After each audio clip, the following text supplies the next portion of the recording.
अगर बुर्ज खलीफा गिर जाए तो क्या होगा। दोस्तों, क्या आपने कभी सोचा है कि दुनिया की सबसे ऊंची इमारत बुर्ज खलीफा अगर जमीन दोज हो जाए तो क्या होगा। ऐसे में सबसे पहले तो ये सवाल उठ खड़ा होता है कि आखिर ये इमारत गिरेगी क्यों। तो देखिए, एक बात तो तय है कि इंजीनियरिंग के इस नायाब नमूने को कोई सिर्फ फिर अपना निशाना बना ले तब क्या होगा। यानी बुर्ज खलीफा पर अगर हमला हो जाए तो क्या होगा। या तो उस पर बम, मिसाइल या रॉकेट से हमला हो जाए, या फिर वर्ल्ड ट्रेड सेंटर की तर्ज पर बुर्ज खलीफा से किसी प्लेन को टकरा दिया जाए। दूसरी सूरत यह हो सकती है, जो शायद 100 साल बाद होगी भी, कि बुर्ज खलीफा की उम्र पूरी हो जाएगी और फिर जर्जर होने पर उसे ढहा दिया जाएगा। तो चलिए हम पहले ऑप्शन की तरफ बढ़ते हैं कि क्या हो अगर बुर्ज खलीफा को गिराने के लिए कोई उस पर अटैक कर दे। क्या हो अगर दुनिया की सबसे ऊंची इमारत चकनाचूर होकर जमीन पर गिर जाए। दोस्तों, ये सवाल बहुत पेचीदा है, लेकिन इसका जवाब उससे भी ज्यादा इंटरेस्टिंग है। तो हमारे साथ इस वीडियो के अंत तक बने रहिए, क्योंकि आज इस वीडियो में हम आपको बुर्ज खलीफा के बारे में वो सच बताएंगे जिसे जानकर आप हैरान रह जाएंगे।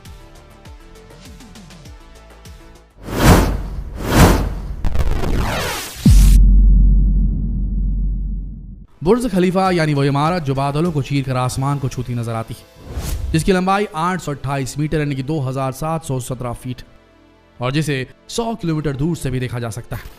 दोस्तों, बुर्ज खलीफा साल 2009 में बनकर तैयार हुई थी और तब से लेकर आज तक ये दुनिया की सबसे ऊंची इमारत बनी हुई है। अब आप में से ज्यादातर लोग ये सोच रहे होंगे कि मिडिल ईस्ट में मौजूद इस नायाब इमारत पर कोई हमला करे भी तो क्यों। कुछ हद तक तो ये बात बिल्कुल ठीक है, लेकिन अगर हम ध्यान से सोचे तो बुर्ज खलीफा पर हमला होने के काफी सारे रीजंस हो सकते हैं। सबसे पहला कारण दुबई शहर की इकोनॉमिक डिस्पैरिटी, यानी अमीर और गरीब के बीच का बहुत बड़ा फासला। दोस्तों, हम में से ज्यादातर लोग यही मानते हैं कि दुबई बहुत ही रिच सिटी और यहाँ सिर्फ अमीर लोग ही रहते हैं, लेकिन ऐसा बिल्कुल नहीं है। दुबई में भी मिडिल क्लास और पुअर क्लास के लोग बड़ी संख्या में रहते हैं और यहाँ अमीरों और गरीबों के बीच की खाई काफी बड़ी हो चुकी है। एक तरफ तो यहाँ की गवर्नमेंट बुर्ज खलीफा जैसी आलीशान इमारतें बनाने के लिए पानी की तरह पैसा बहाती है, वहीं दूसरी तरफ ऐसी इमारतों को बनाने वाले गरीब मजदूरों की गरीबी मिटाने पर ज्यादा ध्यान नहीं दिया जाता। अमीरों के लिए जहां वर्ल्ड क्लास रेस्टोरेंट्स की भरमार है, तो वहीं गरीब 2 वक्त की रोटी के लिए भी मोहताज है। लिहाजा गरीबों को नजरअंदाज करना उनके भीतर क्राइम की पॉसिबिलिटीज को बढ़ा सकता है और नफरत या खुन्नस में कोई इंसान बुर्ज खलीफा पर हमला भी कर सकता है। और वैसे भी सऊदी के बहुत दुश्मन हैं और ये दुश्मन चाहेंगे कि दुबई के लोगों को ही, सऊदी के लोगों को ही सऊदी के खिलाफ भड़काया जाए। बुर्ज खलीफा के भीतर 900 luxury apartment, restaurants, hotels, night club, mall और बहुत सारे टॉप लेवल ऑफिसेस हैं। यहाँ एक वक्त में 35,000 लोग तक रह सकते हैं। वहीं न्यू ईयर सेलिब्रेशंस के दौरान यहाँ होने वाले लाइट शो को देखने के लिए करीब 20 लाख लोग बुर्ज खलीफा के आसपास जमा हो जाते हैं। ऐसे में अगर कोई यहाँ हमला कर दे तो बहुत खतरनाक मंजर हो सकता है, नतीजे बेहद भयावह हो सकते हैं। दोस्तों, अब हमला होने की सूरत में आपको एक बात समझनी होगी कि न्यूयॉर्क का world trade centre mostly steel से बना हुआ था, लेकिन बुर्ज खलीफा के साथ ऐसा नहीं है। इसकी बनावट के दौरान काफी ज्यादा मात्रा में कंक्रीट का इस्तेमाल किया गया और इसी वजह से अगर कोई प्लेन बुर्ज खलीफा से टकराता है तो ये इसे स्लाइस करके नहीं जा पाएगा, यानी कि इसे तोड़ते हुए दूसरी तरफ नहीं निकल पाएगा। और ना ही कंक्रीट से बनी ये गगनचुंबी इमारत इतनी जल्दी, इतनी आसानी से धराशायी हो पाएगी। दरअसल जब वर्ल्ड ट्रेड सेंटर से विमान को टकराया गया था, तब ब्लास्ट के दौरान प्रोड्यूस हुई हीट से इमारत के भीतर लगा स्टील मेल्ट होने लगा था और पूरी इमारत भरभरा कर नीचे गिर गई थी। लेकिन बुर्ज खलीफा के साथ ऐसा नहीं हो सकता, क्योंकि कंक्रीट इतनी आसानी से मेल्ट नहीं होता। अब बात कर लेते हैं कि अगर बुर्ज खलीफा पर बम या मिसाइल दागे जाएं तो क्या होगा। जाहिर तौर पर कुछ नुकसान के साथ बिल्डिंग में आग लग जाएगी। दोस्तों, आपने देखा होगा कि जब किसी बिल्डिंग में आग लगती है तो वहां मौजूद एलिवेटर्स को बंद कर दिया जाता है या वो अपने आप रुक जाते हैं, क्योंकि उन्हें पावर सप्लाई नहीं मिल पाती। लेकिन बुर्ज खलीफा के साथ ऐसा नहीं है। यहां पर कुल 57 लिफ्ट्स और एलिवेटर्स हैं, जिनमें से 38 को इस तरह डिजाइन किया गया है कि वो किसी इमरजेंसी के वक्त स्पेशल पावर सप्लाई का इस्तेमाल करती है। बुर्ज खलीफा में हर 25 से 30 फ्लोर के बाद एक ऐसा स्पेशल फ्लोर बनाया गया है जहां पर बहुत ही एडवांस फायर सेफ्टी सिस्टम लगाया गया।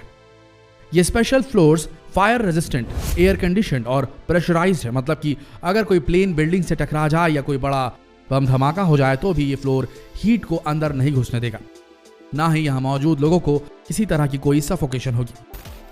इसके अलावा एक बेहद ही खास फैक्ट भी जान लीजिए। बुर्ज खलीफा के स्टेयर्स यानी कि सीढ़ियों को स्पेशल फायर प्रूफ कंक्रीट से बनाया गया है। इसका मतलब है कि आग लगने की सूरत में कम से कम सीढ़ियों को तो कोई नुकसान नहीं पहुंच पाएगा। अब हैरान कर देने वाला एक और फैक्ट बता दें आपको। दरअसल बुर्ज खलीफा के हर एक रूम में एक इवैक्यूएशन सिस्टम भी लगाया गया जो किसी भी इमरजेंसी सिचुएशन में सबसे पहले लोगों को अलर्ट कर देगा। इसके अलावा हर खास मौके पर बुर्ज खलीफा की सिक्योरिटी में 5000 हाईली ट्रेन्ड सिक्योरिटी पर्सनल्स को तैनात किया जाता है और किसी भी संदिग्ध को ट्रेस करने के लिए यहाँ 4000 से भी ज्यादा सिक्योरिटी कैमरे इंस्टॉल किए गए। यानी दोस्तों, इन सारे इंतजामात को देखकर तो यही लगता है कि बुर्ज खलीफा के सिक्योरिटी के सारे पैरामीटर्स को ध्यान में रखकर बनाया गया और भविष्य में होने वाली किसी भी तरह के हमले से ये काफी हद तक बच सकता है। यानी इसे हमला करके जमींदोज करना मुमकिन नहीं लगता। तो दोस्तों, अब आते हैं दूसरी पॉसिबिलिटी की तरफ। यानी जब बुर्ज खलीफा जर्जर हो जाएगी, बेहद कमजोर हो जाएगी और इसका खड़ा रहना खतरनाक हो जाएगा, जाहिर सी बात है कि तब बुर्ज खलीफा दुनिया की सबसे ऊंची और सबसे हाईटेक इमारत होने का ताज खो चुकी होगी। और तब सवाल उठेगा कि इस गगनचुंबी इमारत को कैसे गिराया जाएगा, कैसे ढहाया जाएगा। दोस्तों, हाई राइज बिल्डिंग्स को गिराने के लिए अलग अलग मेथड्स का इस्तेमाल किया जाता है, जैसे इम्प्लोजन। इस मेथड में किसी इमारत को बड़े से विस्फोट से गिराया जाता है या फिर छोटे छोटे विस्फोट से बिल्डिंग के बेस को कमजोर किया जाता है, जिससे पूरी की पूरी इमारत अचानक से धराशायी हो जाती है। इसके अलावा हाई रीच आर्म और रैकिंग बॉल मेथड का भी यूज किया जाता है। हाई रीच आर्म में एस्केलेटर मशीन की मदद से बिल्डिंग को टॉप से तोड़ना शुरू किया जाता है। जाहिर तौर पर यह तरीका बुर्ज खलीफा के केस में कारगर नहीं हो सकता, क्योंकि उतनी ऊंचाई तक कोई मशीन पहुंच ही नहीं सकती। रही बात रैकिंग बॉल की, तो इस मेथड में एक क्रेन से एक सॉलिड मेटालिक बॉल को अटैच करके उसे इमारत की दीवारों से टकराया जाता है, लेकिन यह उपाय भी ऊंची इमारतों को तोड़ने के लिए कारगर नहीं हो सकता। खासतौर पर उन इमारतों के साथ तो बिल्कुल भी नहीं जो खुले में ना बनी हो, क्योंकि इस ट्रिक से बिल्डिंग तोड़ते वक्त आसपास की इमारतों को काफी नुकसान हो सकता है। तो जब बात आती है दुनिया की सबसे ऊंची इमारत को गिराने की, तब हमें इन मेगा स्ट्रक्चर्स को गिराने के लिए एक ऐसे मेथड को इस्तेमाल करना पड़ता है जो इनको आसानी से इनकी लोकेशन से गायब कर सके और इनके करीब रह रहे लोगों को कोई नुकसान ना पहुंचे, क्योंकि एक छोटी सी गलती करोड़ों का नुकसान और हजारों जिंदगियां छीन भी सकती। इसीलिए दुनिया की सबसे ऊंची इमारतों को गिराने के लिए डिस्ट्रक्शन डिमोलिशन मेथड का इस्तेमाल किया जाता है। इस मेथड का इस्तेमाल जापान, टोक्यो की घनी आबादी वाले इलाकों में खड़ी ऊंची इमारतों को सुरक्षित तरीके से गिराने के लिए किया जाता है, जिसे काफी सेफ माना जाता है। इस मेथड में पूरी बिल्डिंग को हाइड्रोलिक जैक की मदद से उठा लिया जाता है और धीरे धीरे बिल्डिंग के बॉटम को डिस्ट्रक्ट किया जाता है। इसके बाद ऐसे ही बिल्डिंग के सभी फ्लोर्स को नीचे से ऊपर की तरफ तोड़ा जाता है और देखते ही देखते कुछ टाइम बाद बिल्डिंग अपनी लोकेशन से गायब हो जाती है। दोस्तों, ऐसे ही फ्यूचर में बुर्ज खलीफा को भी गिराया जाएगा। आज से करीब 100 साल बाद जब ये इमारत अपनी आखिरी सांसें गिन रही होगी, तब इसे भी इसी तरीके से गायब कर दिया जाएगा। उम्मीद है आपको इस वीडियो में दी गई जानकारी पसंद आई होगी। अगर पसंद आई तो जितना हो सके इस वीडियो को शेयर करें फेसबुक पर, व्हाट्सएप पर, यूट्यूब पर, और ऐसे वीडियोस के लिए बने रहिए हमारे चैनल के साथ। मिलते हैं अगले दिलचस्प वीडियो में, तब तक के लिए आप सबका इस वीडियो के अंत तक बने रहने के लिए दिल से धन्यवाद।